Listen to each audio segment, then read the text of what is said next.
Hi, my name is Bryce Bassett, and my company is called Versatile Solutions. In this video, I'll demonstrate some auto charting techniques that can save time and reduce mistakes for any company that needs to turn Excel data into PowerPoint charts. I spent over 30 years working in the market research industry, where a big part of my time was spent manually cutting and pasting survey data from Excel crosstabs into PowerPoint charts to report results to our clients. So I'll use some survey research examples, but this could apply to any industry that reports data. The automation language contained within Microsoft Office, called VBA, which stands for Visual Basic for Applications, can be used to automate the transfer of data between Excel and PowerPoint, speeding up the process of creating charts and saving lots of time for staff. Before we look at some examples of this, here are a few things to keep in mind.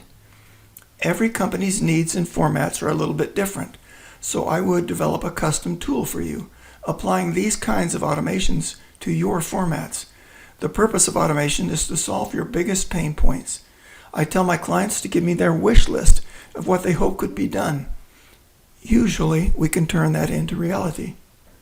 The second point to keep in mind is that we can automatically modify practically any aspect of a PowerPoint chart.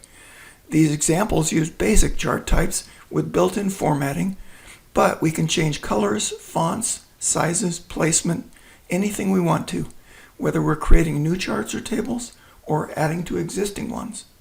Finally, this is not an off-the-shelf product that will require your people to learn new programs or methods. Instead, we are giving them some new buttons within Excel, an application they already know and use.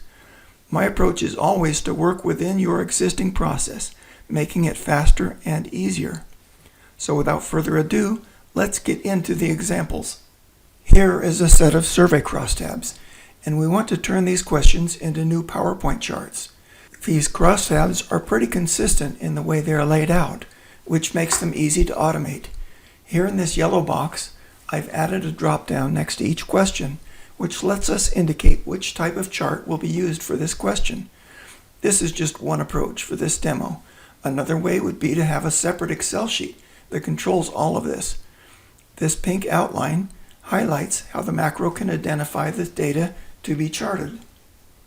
Once I'm ready to chart these questions, I click on Auto Chart. It lets me choose how many charts per slide, so I'll choose 2, and I'll check the box to put a separator line between them.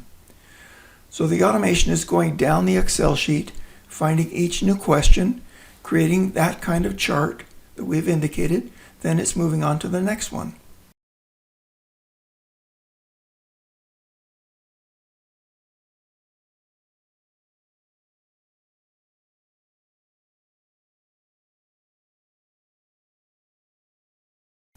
Now, if you've worked with PowerPoint before, you will notice that the tool is editing the data sheet behind each chart.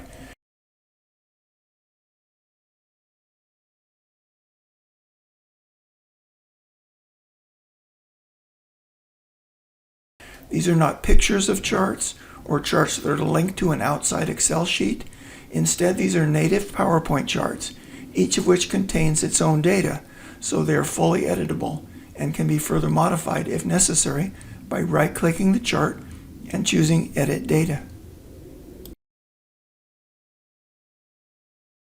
Here's another example where we are creating a non-standard type of chart, in this case a driver's analysis, with one dependent variable and several independent variables which lead up to that. You can see that it draws arrows, changes the thickness of the arrows, and it puts in the number too.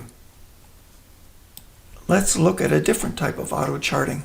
This time we have a monthly tracking study where new data needs to be added to each wave. This is a very common scenario in research reports. We have an existing chart showing 6 different brands across 2 months, and our Excel sheet has the new data for the new month. So we'll add the month of September. In this example, we're manually indicating where the data comes from, the title of the new wave, the sample sizes for stat testing, but keep in mind that all of those could be pre-indicated to make this faster. Notice how the legend has been expanded to include the new month, and even the chart title has been changed. Let's look at this once more, this time for the month of October. Again, the legend and chart title get updated automatically, and the new data is stat tested against the prior wave with the color of the number and the arrow to show significant increases or decreases. We could have used boxes or other symbols to highlight significant changes, whatever your standard is. And instead of a column chart, or in addition to a column chart, we could show the data with a line chart or a table or anything else. In this second example of adding a new wave to a tracking study, we have a stacked column chart showing how aided awareness plus unaided awareness equals total awareness. Let's add a new month to the chart. Notice that the data does not have a number for the aided portion of the bar. There's some arithmetic going on behind the scenes as part of the automation. Now we'll add the month of February, and it looks pretty much the same. Of course, the time will come when we have too many months to show on one chart.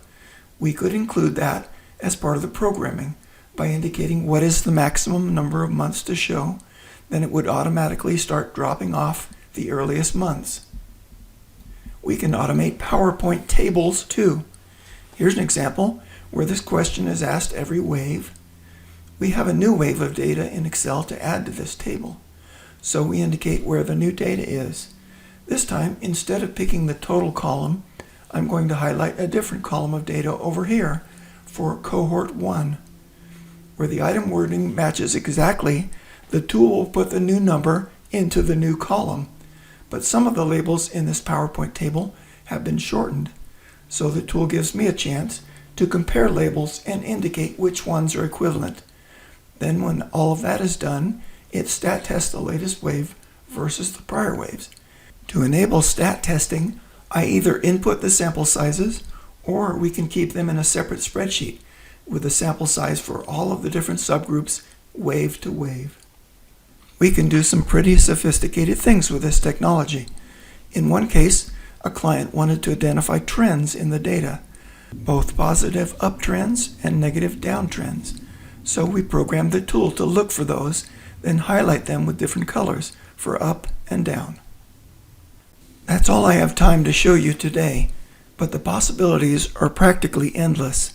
If you report Excel data in PowerPoint charts and tables, get in touch with me and let's talk about how we can make the process faster and easier for you.